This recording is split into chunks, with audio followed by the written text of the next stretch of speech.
Slade boy. And you're on. Like Brian said, my name is Paul Kay. I'm a conservation officer with the Iowa Department of Natural Resources.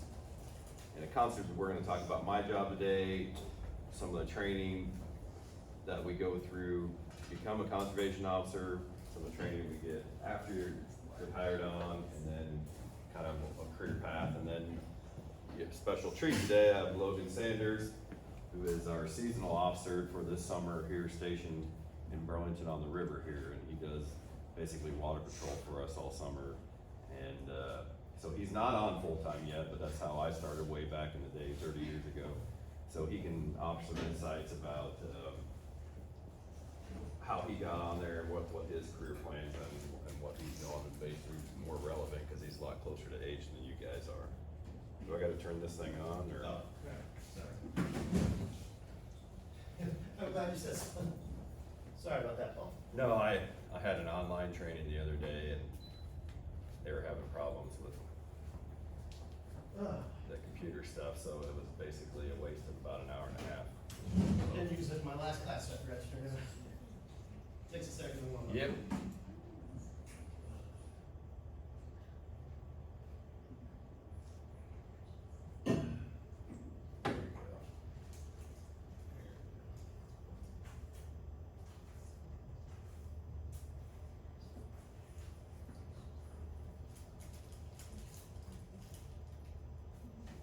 Now you guys see that barely? It comes on right. We should light out. Okay. So you can see here, we've been around since 1891. And it's actually a little bit longer than that. But the first conservation officers that were actually stationed fish officers, writing tickets, was around 1891. So we are the oldest state law enforcement in the state of Iowa. You didn't have state troopers back then because you didn't have what? Why didn't you have state troopers back in 1891? Anybody know? What do state troopers do? What do state troopers drive? Hey, Yeah. now we're getting there. You Yeah. gotta feed them a little earlier. You didn't have cars back in 1891, most. You didn't have roads, I mean, other than dirt roads, you had horse and buggy stuff, so we were, you had trains, basically, the officers back then, there were 3 officers in the state, and they actually had a third of the state, and they would ride the train to different areas to enforce basically fishing laws back then. So we're the oldest state law enforcement here. So we're gonna talk about what a conservation officer is and what we do. Basically, we're state peace officers. We can enforce all the Iowa code, that'd be from speeding to murder to theft to any of that stuff, but we specialize in basically hunting, fishing, trapping, boating, ATV, snowmobile laws. That's where we specialize in. We help out and assist with other stuff. We run across stuff in our duties, but that's what we primarily are focused our efforts on. So when we talk about conservation of the DNR, the Department of Natural Resources, is actually the bureau we work under is a pretty large bureau, about a little over 1,000 employees. So you can't probably read this chart, but basically the Iowa Department of Natural Resources, and the head, we'll have a director, assistant director, and some administration staff. And then we basically have 2 sides of the DNR. So one side is the EPA, environmental protection, so they do the air quality, water quality, that kind of enforcement activities. And then we have the conservation recreation division that law enforcement is under. And that's where you have fisheries, wildlife, forestry, parks, and then conservation officers, wildlife. So that's we call that kind of the hook and bullet side of the DNR. Here's this map of the state of Iowa. How many counties are in Iowa? Anybody know? Take a guess. 99. There's 99 counties. Very good. And the only reason we don't have 100 counties is because of this county right here is one big county, because they wouldn't divide it in half. So we have 99 counties in Iowa. There's only about 72 of us conservation officers in the whole state of Iowa, so we don't even have one officer per county. Average county, you know, if you figure 40 miles by 40 miles, you know, 800 square, I mean, there's a lot of area that we have, so we cover a lot of, so most officers have a county, some officers in southwest Iowa have 2 counties, and then very few, I think Polk County, Scott County, Story County, which is Ames, and then Waterloo area have 2 officers per county because the populations are higher there. Some of Bureau stats, our Bureau budget just for law enforcement is about 15 million a year. About 75% of that goes to staff, so it'd be salaries, benefits. We don't manage land and whatever, it's basically people, so resource, we have trucks and some other equipment. Starting salary for a conservation officer, I'll just back that up, is about $54,000. This says Trust Fund Bureau, so Fisheries, Wildlife, and Law Enforcement in the DNR are actually totally funded by fishing and hunting license sales. So we don't get any state tax money, whatever, that's why we're out there enforcing people buying a hunting and fishing license, because when you buy that, that goes to pay our salaries, so we're basically self-sustaining on that aspect. It says 74, it's actually 72 now. Field officers, most officers, like I say, have 1 county, some 2 counties, and then some of the metro areas have 2 counties in there. We basically work out of our homes and our patrol vehicles, so we might have a district office around the state, but my office, my personal office is in my home and in my truck, so I spend 90% of the time in my truck or boat out there. We don't have like the sheriff's department or the police department downtown you can go to for that kind of stuff. It's basically, you're in your home, and we do that because realistically, we're basically on call 24/7.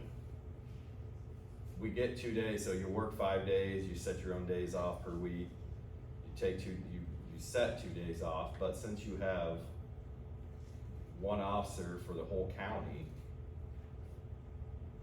things happen on your day off. It's not like the sheriff's department that has the sheriff, chief deputy, several deputies, road deputies, evidence staff, secretarial staff, other stuff like that. You're all that in one. You're the investigator, you're the evidence logger, you're the report writer, you're the sheriff, you're all those all into one person. So, you know, the PD or the sheriff's department, you work your 8 or 9 hour shift, you go home, that's it. Somebody else comes in and works their 8 or 9 hour shift, and they rotate through that. Us, we might work an 8 or 9 hour shift, go home, get called back out, be out till 2 in the morning, get 2 hours of sleep, have to be up in the morning. Like, there just really isn't people ask me all the time, like, even other law enforcement officers, hey, what are you gonna be on today? And I said, well, I'll be on till I'm not, right? Like, that's kind of how it works with us. We don't have a set schedule just because things change. And there's some days I'll get up at 3, 4 in the morning, go work duck hunters till noon, go home, take a nap for 3 or 4 hours, and then go out, at 5 or 6 and work till midnight for people hunting, spotlighting, and stuff like that. So there's a lot of flexibility, but that flexibility comes with the cost, and that a lot of times on your scheduled day off ends up becoming a work day. We have 7 supervisors in, so we don't have a whole lot of room for advancement. We have a chief that's over the whole state, and then we have 6 districts. The counties are broken up to 11 to 15 counties, and they'll have a supervisor over those officers in that area. Training. So if you get hired as a conservation officer, you're gonna go to the Iowa Law Enforcement Academy just like any other law enforcement officer would. That'd be state patrol, trooper, DCI, road deputy, police officer, you're all gonna go to that training, which is about 16 weeks now. After you get out of that training, because we not only enforce all the state laws, but we also do the fish, game, boating, whatever, we go into about a 6-month probationary conservation officer training where we do our active countermeasures, waterfowl ID, law enforcement driving, hunting enforcement, fishing enforcement, commercial fishing enforcement, all those different programs in there to get you on board with all the stuff that we do. So we do a lot of training. In fact, if I ended up as a conservation officer, we probably do more training than other law enforcement agencies, just because not only are we enforcing special stuff of the Iowa law, but we're out on the water, we're in the air, we're in the cold, we're in the extreme heat, all those different things come into play. When you handcuff somebody on land that you run down, it's a lot different than trying to handcuff somebody in a boat and transport them safely. So we do a lot of those trainings. About 75% of my time is spent as law enforcement. So that's out there checking hunters and fishermen, trappers, boaters, ATVs out there, regular patrol, checking proactively, make sure people have their licenses, following up on tips, investigating crime and solving crime. That's 75% of our job that we do. We also do all the accident or incident investigations for hunting accidents, ATV accidents, and boating accidents. And, if you have a car accident, a police officer, or if you have a fatality, it's a trooper or a TA is gonna come there and do your accident. Well, you have, skid marks on the highway or dirt or ditch that you can measure and you can figure out speeds and whatever. When we have a boating accident like that and a fatality, there aren't anything to measure. So like we have models and programs and stuff. We go through every little thing just from trial and error that we've had. So there's some advanced investigative stuff that we go through to figure out what caused that accident. Sometimes that could be at 2 in the morning. I know you guys are probably too young to remember, but in 2012, just almost 13 years ago now, 12 years ago, we had a really bad boating accident here in Burlington on the river at 2 a.m. where 2 boats collided head on and it killed four young people. And so at 2 a.m., who do they call? They call a conservation officer.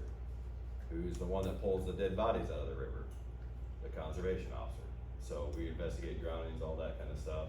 That's kind of the, not the so bright part of this job, but it is a very important part of that job.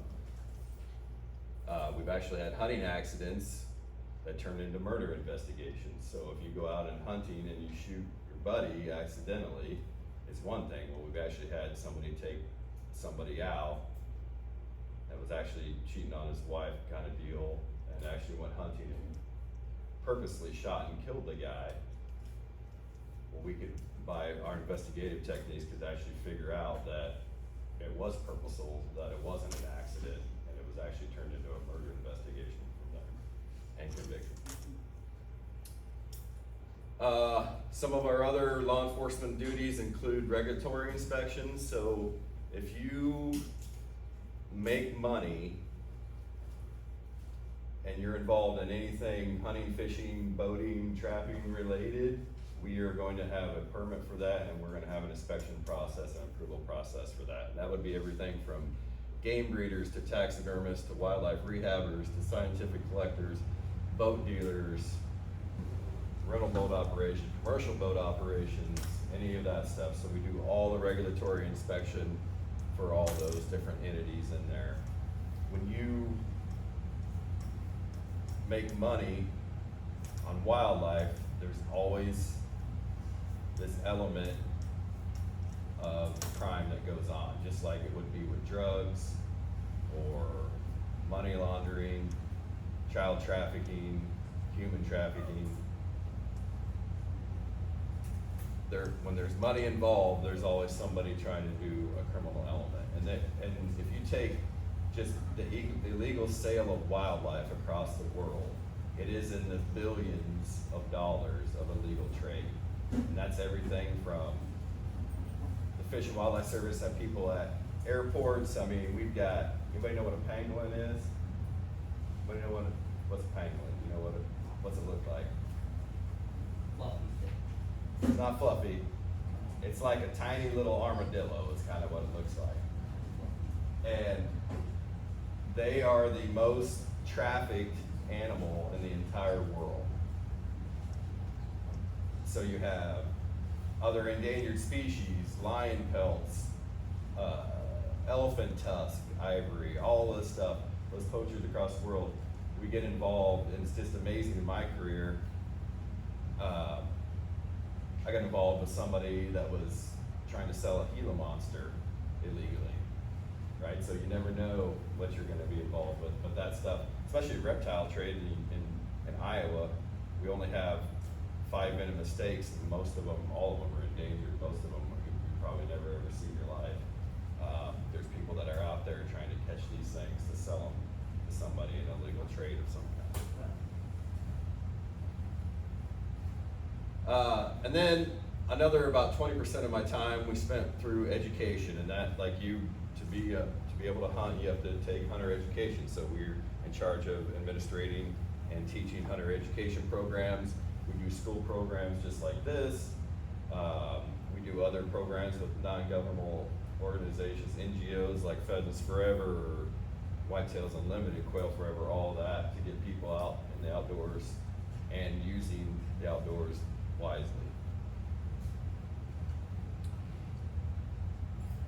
We also provide workshops. There is actually the Youth Jamboree up at Big Hollow. Any of you been to that before at all? That's coming up the 1st of June. They've got fishing programs and shooting programs. It's all free.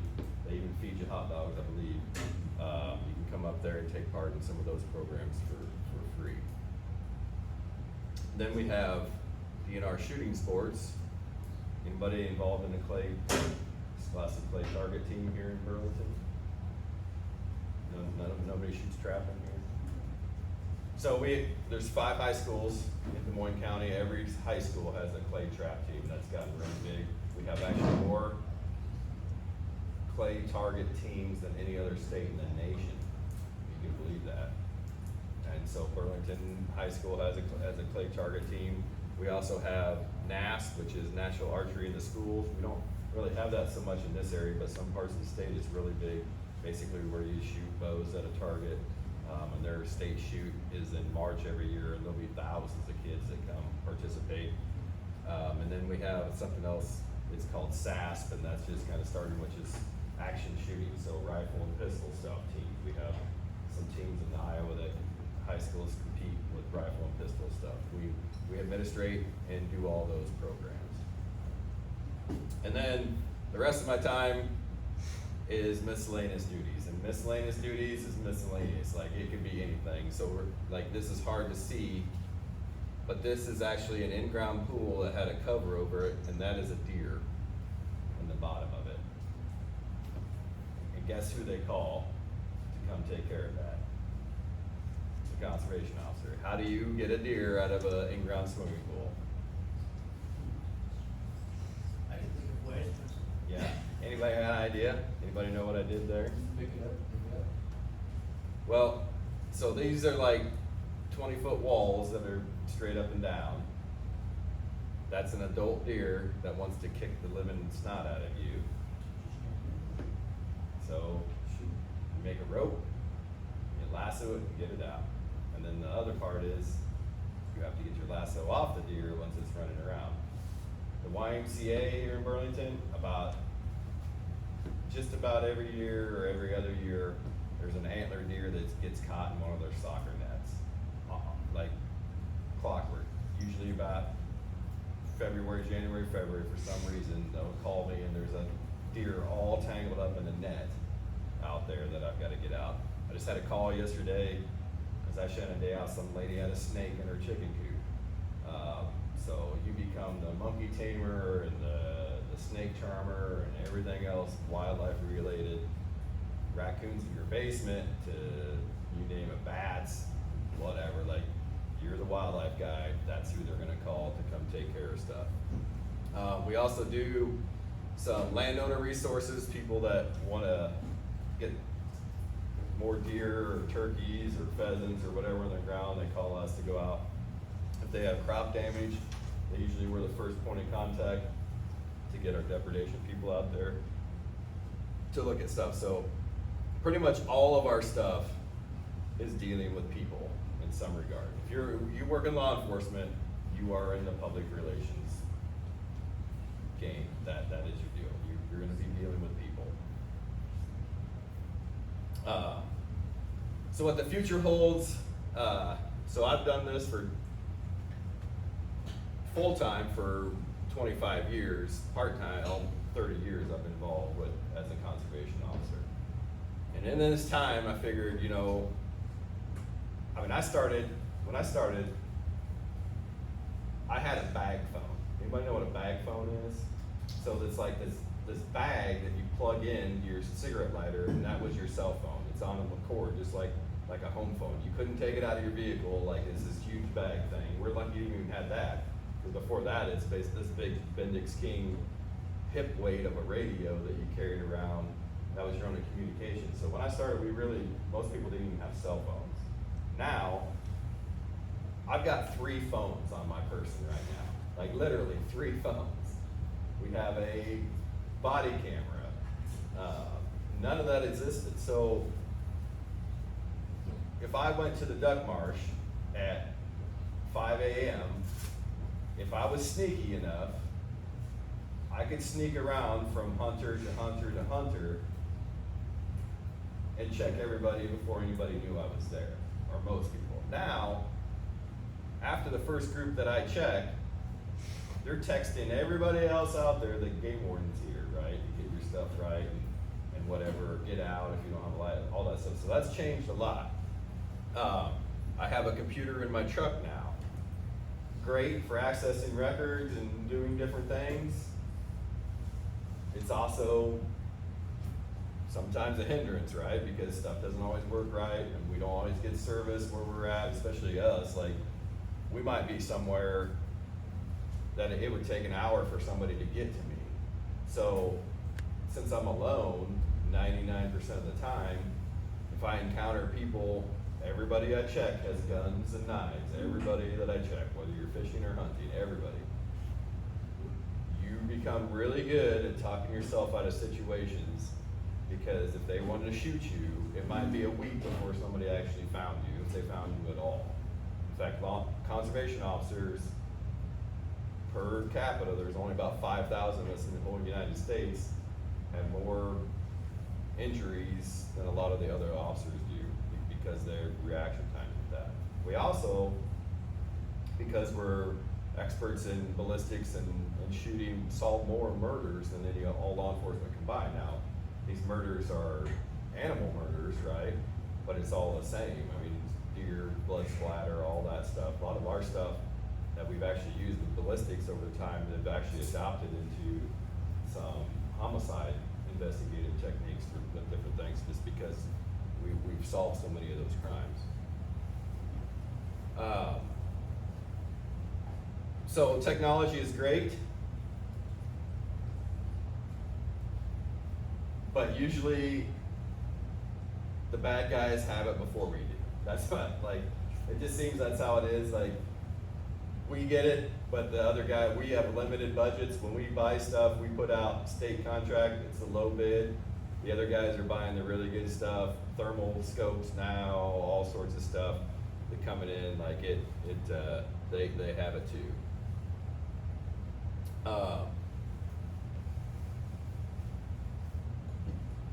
Poaching is actually going up, not down. And it's because there's a lot of money involved in some of these things. I thought we'd get to a point to where, and you do things that you do in your county. I mean, you get to a point where people call you more, it makes you help solve more crime, whatever, but the bad people, like the 3% of the population that are actually making money hurting the resource, that is actually seems to be getting worse. This is 144 squirrels. Anybody know how many squirrels you can have in your freezer? Not 144. So this guy was an Asian guy who's shooting squirrels and then selling them and deer to a local Chinese restaurant. Of course, they weren't telling people that it was deer or squirrels. So that gets involved in the FDA and the USDA and health organization and all this stuff. This was actually in Fairfield, so you're safe. This was years ago. But stuff like that happens. The sale of antlers, people illegally taking antlers, you name it. I mean, there's like I say, millions, billions of dollars in illegal sale and commercialization of wildlife.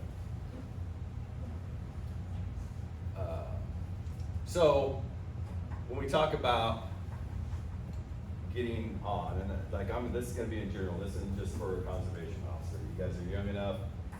Anybody know what they're going to do?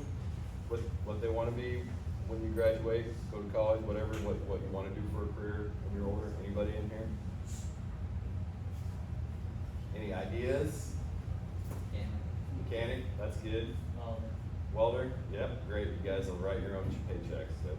So I was fortunate when I was about your age, I knew I wanted to be a conservation officer, and I started aligning my schoolwork and my college education into being a conservation officer. If you're not there yet, it's tough to figure out what you want to do, but don't limit yourself. Like I said, there's only 72 of us in the state, so if you say, I'm going to be a conservation officer in Iowa in Des Moines County, well, perfect. I've been here for 20 years, I will be here another 5, and I'm gonna retire. That is your one window. If somebody doesn't transfer in from another part of the state.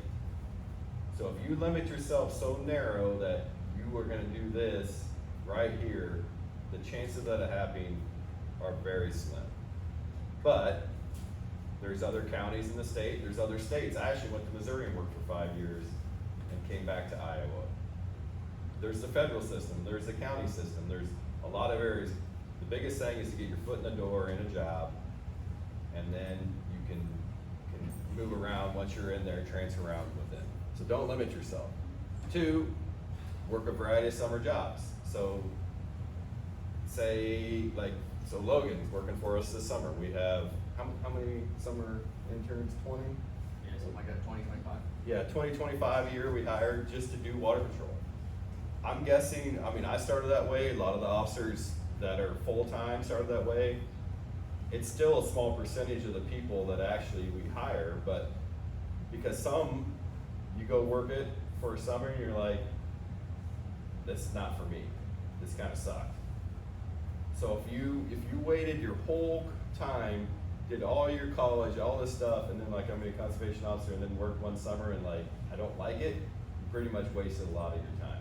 So it's just as good to find out stuff you don't like as stuff you like. So volunteer places might even be free, but you want to be a mechanic or welder, right? You probably have some mechanical skills or know somebody. Go work in a garage in the summer, help something out. If you don't like to work on your own things, you're probably not going to want to work on anybody else's things, right? Get some of the education before you go do it, so you don't go through a trade school for 2 years, get out and be like, yeah, I hate doing this every day, right? Try to find something that you like. Everything's a job, right? This job is great. It was kind of a calling. We call it a calling. Law enforcement is kind of a calling. You just have this innate sense that this is right for you. But a lot of jobs are not like that. You work in a factory, work needs to be done, but some of the monotonous work, it would not be for me. My job changes every day. I work in a variety of elements. I set my own schedule. I was working an 8 to 4 day, Monday through Friday. It would not be for me. if you're gonna work in an outdoor job, you need to know the outdoors, right? You need to be a fisher, hunter, work in those jobs. If you don't like to fish and hunt, and trap, boat, whatever, you're probably not gonna make a very effective conservation officer, and that would be for whatever job that you want. And then you need to work on your communication skills. So like I said, this is all public relations. If you cannot deal with talking to the public, and sometimes the only gun you gotta worry about is your own, because you're about ready to shoot yourself because you're done dealing with people for the day. But if you can't talk to people, it's gonna be very tough for you to work in a public position. If you can't get up like this in front of a class and talk for an hour, it's not gonna be very good. So that means speech, debate, all the things you guys don't like very well.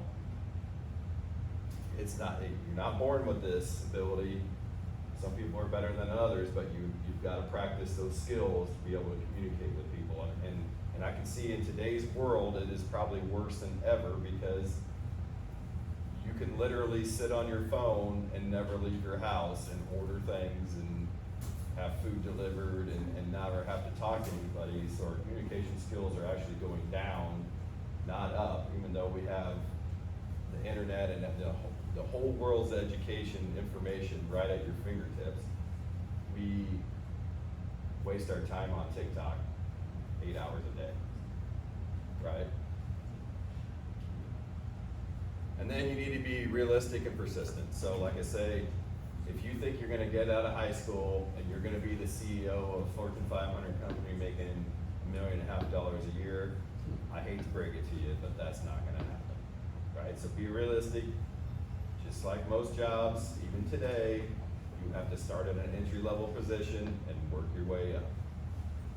And I can tell you today, more than any time, if you just are a consistent worker and show up most of the time, it seems like you are going to be in the top percentage of workers. And then you need to be persistent. Like I was out of college almost 4 years before I got hired on full time. I worked summers just like Logan is. I was a zookeeper for a year. I ground dirt in a laboratory. I drove a forklift. I farmed. I did a million different jobs, but I never gave up until I got on full time.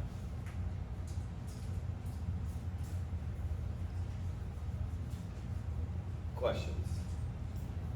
We'll get through some of your questions. I know you got certain questions you got to cover on there. How did like affect your family life? Well, when you're one guy for the whole county and something happens, guess who becomes number two real quick, right? Your spouse. So I actually waited later in life to get married, some part of that reason. Does anybody know what the divorce rate, what the rate for divorce in the United States is? Anybody have a clue? Somebody take a guess. What do you think the divorce rate in the United States is? 60%. About 50-50, maybe a little bit more than that. You know what it is for law enforcement? 80%. It's over 80%. Yeah. So that's a 2 in 10 chance that you're gonna actually make it in a marriage, which is pretty tough. And that's because of all the outside forces you have in your job, and at times, your family life can suffer because of that. So that's why I wait until it's later in life, you get more mature to things, it's just easier that way. But it's definitely a stressor. I mean, Officer Carver can talk about, I mean, it is, right? Like, I mean, how many, Big stress. yeah, you look at how many officers you have in your department or around you, and I mean, you look at the numbers and like, you can just see it, like, it seems like any problems you have with work always get compounded at home, right? So it's tough, it's a tough job. I mean, if you were married to me and like, we were heading out to your birthday dinner and I get a call and be like, well, birthday dinner's postponed. I mean, if you were my wife, well, like, it's not always the easiest thing, but you find somebody that knows the importance of your job and then respects you for that. So it makes it tough, and that's in any career, right? 50-50 chance, that's a flip of a coin anyway. And then you add the other stuff on there with work, especially law enforcement, it makes it The other tough. part of it, as I said, when you get married, you go to work, you have a bad day, you're more likely to take it out on your family, because you know that deep down in your mind, they will forgive you. At some point, they won't forgive you, because you take it out on your Yeah, we always say, like, leave your work at work. Well, that's It's easier said than done. easier said than done, right? Like, you deal with a guy that's a complete jerk to you at work, and like, it can ruin your day. Well, that day usually doesn't end when you get home, right? Like, then something else happens, your son didn't clean his room, and like, it just, all of that compounds, even though that's not the outlying problem, it just compounds on top of your stuff. So we go through, that's some training we go through too, on how to de-stress, how to, leave stuff. And there's sometimes I come home, my wife just knows, don't poke the bear, right? Like, it's just one of those nights, it's just better to leave me alone and just go on about whatever. Like, that takes time, in a relationship. It's tough, especially with societal factors and social media and all that stuff. Marriage is tough. I mean, it's even tougher. Interesting enough, I mean, we eat out a lot because we're driving all over, and inevitably, I'll be at some restaurant and there'll be an old couple there eating together, holding hands even sometimes, right? They'll always come over to me and ask me about my job or whatever. And I ask them about their marriage, right? Like, some people are married 50, 60, 70 years, right, with the same person. And I ask them, like, how did you make it work? And they almost inevitably give me the same answer. And their answer is, there's good years and there's bad years, but the good years outnumber the bad years. So it's always going to be work. Regardless of who it is. It is not all fairy tales. It's never that way. What else? What other questions you got? You get all your questions answered, guys? No? What do you got? How did you get into this career? So, I was a farm kid. I was raised on a farm. I liked to hunt and fish, and that was just kind of how I started working in the outdoors, being outdoors, and that's kind of where when I was about your age, decided that this is what I wanted to do. I could have gone on my older brother farms, like, I farmed myself some. I could have done that easy enough. I really wanted to be a pilot, but I didn't want to be in the military my entire life. And Desert Storm happened when I was a junior in high school, and that changed a lot of things. And so, like, that's kind of where it was. A lot of it was that. And like I say, it's kind of a calling. It just felt like this is what God's purpose is for me. What else you Good got? job. You did an excellent job. Anything else? Don't be shy. What was your hardest case? My hardest case? So, I mean, you have a 4 fatality boating accident with kids you're dragging out of the river. That was I have a 256-page report. It took me 6 months. And then because of some outside pressures, the county attorney basically didn't press charges, and we won't get started on the Des Moines County attorney. But yeah, I put all this time and effort in, and they basically threw my report in the trash and then said it was my fault, which is great, right?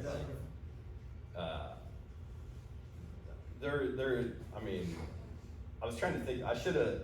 I forgot more than I remember anymore, right? Like, so we'll meet for lunch with other officers, and we'll get to talking, and we're like, you remember back when you did this? Like, man, I don't even remember that anymore. There's crazy things you get involved with. Just here this last fall, we had a guy that had shot a big deer illegally, and we had some, it was in Lee County, we had some information on it, and just like anybody else can go get a search warrant, go to the guy's house, he's not there. Well, the police down in Keokuk can see that we're at this guy's house, residence, and call us and like, hey, you looking for so-and-so? Like, yeah, well, apparently in that house the night before, this guy's girlfriend picked somebody up at the bar, brought him back, they jumped him, stole his truck, dropped him off in Missouri, drugged him, and he woke up like without his vehicle. So we were in that, all of a sudden we're looking for a guy with a deer, and now we're involved in a federal kidnapping investigation and everything. Like there's stuff that happens like that all the time.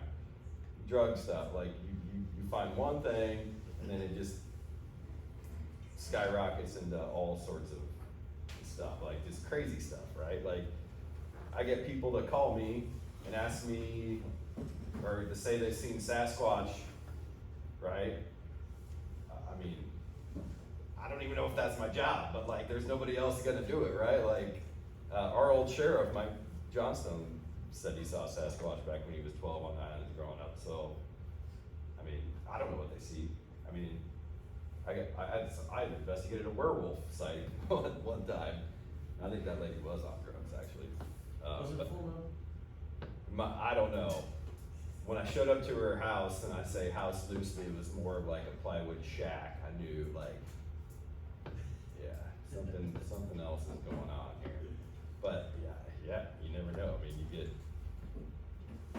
you kind of fit this niche where when nothing else fits into a department, it gets lumped onto us, right? Like they called me last fall. I was out working late one Sunday night. Somebody's creek back here in Burlington was purple. So like I'm the only one that's going to investigate. So I went and got a sample of that. And ended up the new car wash up off of Roosevelt was dumping stuff in the creek in their drain, and it ends up in a creek, right? So like, you never know. All sorts of weird stuff.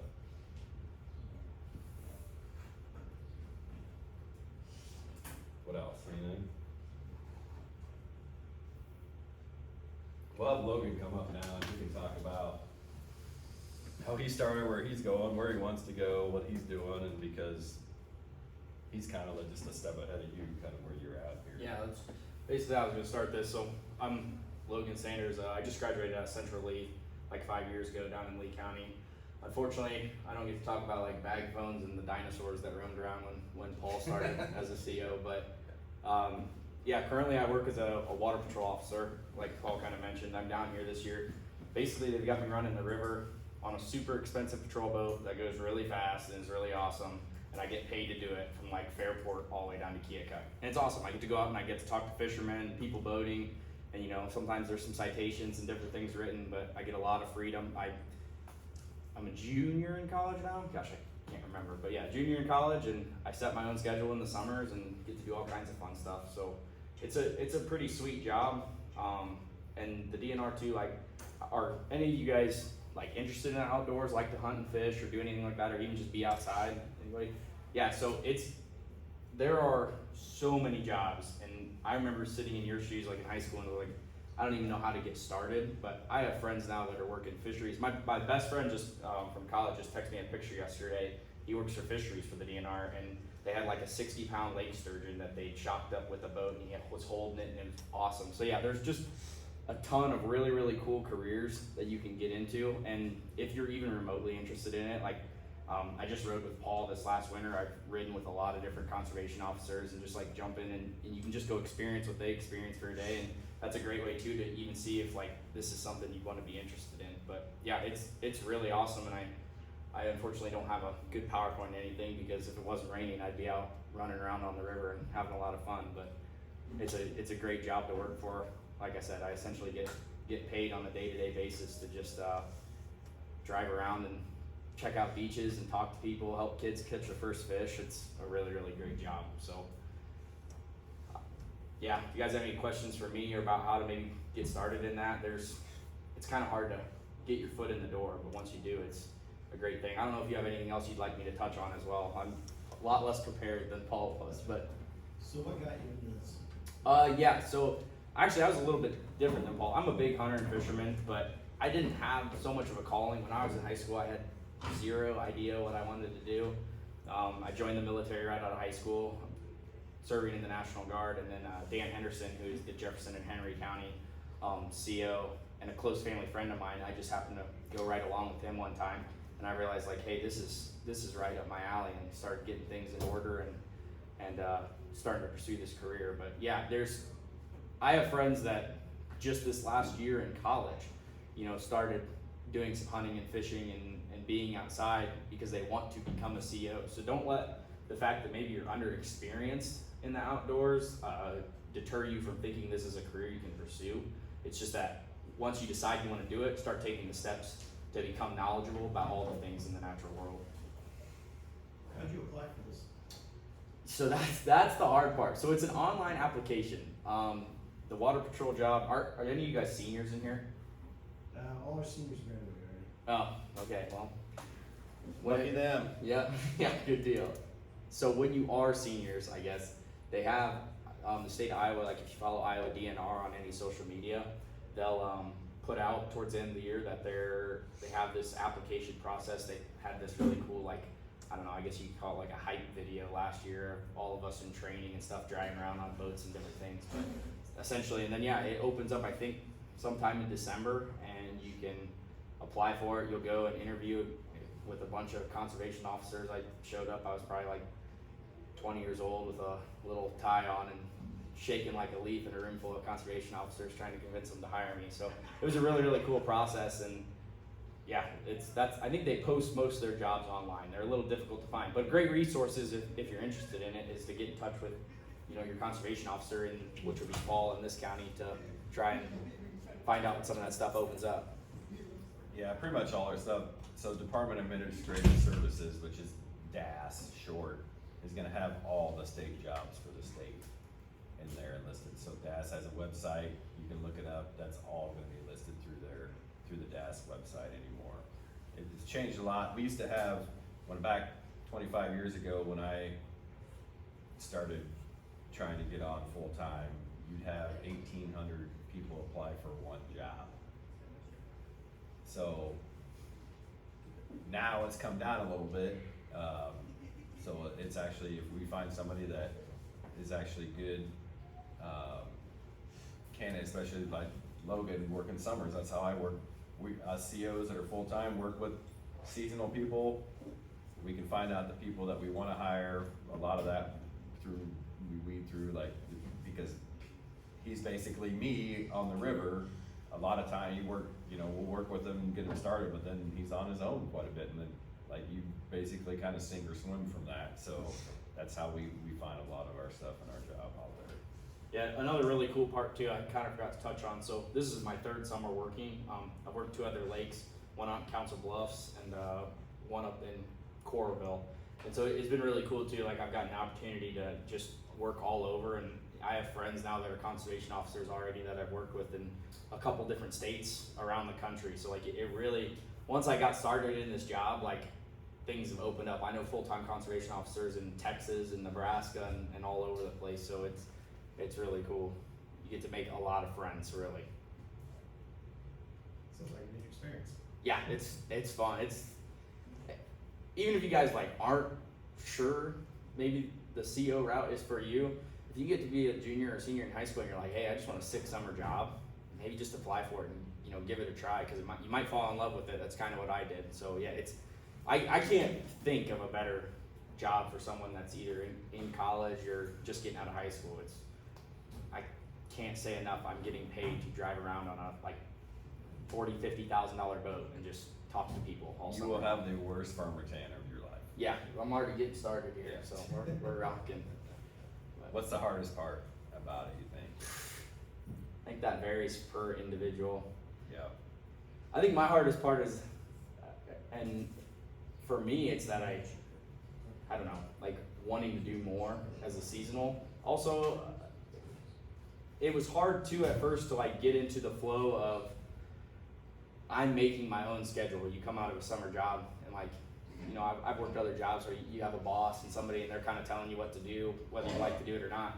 Here, really, they're like, hey, this is what we want you to do, have at it. So there's some seasonals that show up and they think, oh, I'm only gonna work 10 hours a week. And sometimes it's hard not to do that. Like a rainy day like today, it's kind of hard for me to be like, oh, I'm gonna go jump in a boat and drive around in the rain. But it's a little bit of a switch, getting used to making your own schedule and doing things like that, coming up with your own plan. But then once you take hold of that, like being independent, it's really fun. Because That's where we see a lot, like Logan, we see people that excel that with that, and some people that do not, right? Like some people just want a lot of structure, and like this is not a structured job. So like I had this school program scheduled today. I've got some nuisance wildlife stuff the afternoon. Of course, this is not going to be a boating day. So like instead of working 12 hours today, which I would probably normally do on a Friday, Saturday, Sunday. So as a conservation officer, I didn't cover, like, we work pretty much every holiday, and the majority of our hours are Friday, Saturday, Sunday. You can only take one weekend off a month. So we're working on the weekends, we get days off during the week. Well, on a day like today, like there's no reason to be out, there's nobody gonna be out today, so your schedule changes, right? And then tomorrow's gonna be nice, we might work 16 hours tomorrow to make up for that. So like your law enforcement, good thing about law enforcement is the job is never done, right? Like there is job security till the end of the world, end of time, so it's never done. You can never get it all done. You can never be the first person on the river or the last one off. It's not gonna happen. But you gotta be able to go with the flow. You save little projects, boat maintenance, other things, reports for a day like today, so it does that. The problem is, if you put reports off for too long and you have 2 weeks of nice weather, it just compounds the problem, right? But it's definitely a flexible thing, a lot of flexibility in it, which is good and bad, right? Like it's flexibility, and we, like, down here, like some areas in the state with their water trawls, so they give it pretty structured. I leave it pretty unstructured because that's how your life's gonna be, and we see how that you guys deal with it. yeah, I guess I should have said the hardest part of the job is the computers. I hate technology and typing reports and stuff, but luckily we don't have to do too much of that. So if you don't like typing a lot, this is a pretty good career path for you as well. You just gotta do a little bit of it every now and then. Yeah, take a typing class, definitely. Like I hated typing in high school, I hated. We have the hunt and peck people, and you know, I'm pretty good. I can, you know, type over 100 words a minute. Like if you're doing reports, if you're doing like this, you're gonna be there all day long. Try writing a 5-page report like that. It'll take you all day. Otherwise, you do it in a half hour. This job's making you a better typer. Yeah, I'll definitely. Yeah. Definitely make you a better typer. And that's something just like careers in general, and I covered this before, like, if you were gonna go in for an interview, like, you need to research the company you're gonna go interview for. Find out who the CEO is, find out when they started, what they produced, how much money they made last year or didn't make.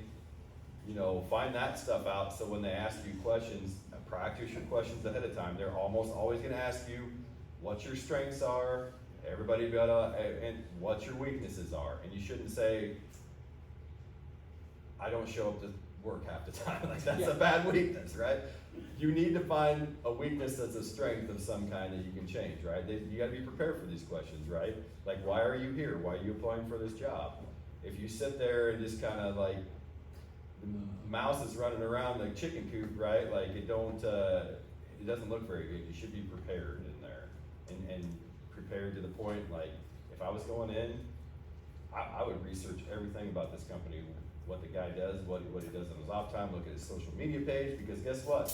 They're gonna be looking at yours, so if you've got stuff on your social media page that isn't appropriate, I would be taking that off there before you apply for jobs, for sure, right? Like, they are going to look at all that stuff.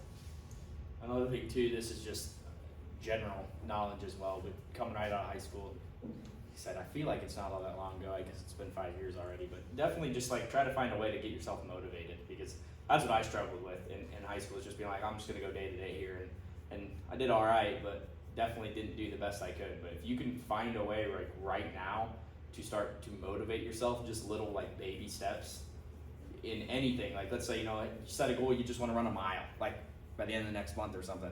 Like start making those little goals for yourself and just becoming motivated, because everybody around you is going to see that, and that's going to help your teachers and people that you interact with give you good references to be very successful. I think a lot of times, like in today's day and age, for me too, starting in the CO career, is like, oh my gosh, I have to do all this stuff to try to become what I want to be. And in reality, you just got to start making little baby steps, and then everybody's going to like get underneath you and just push you up to do whatever you want to do next. So just do the little things to be a good student and get a good job. Definitely. All right, guys, any more questions for him?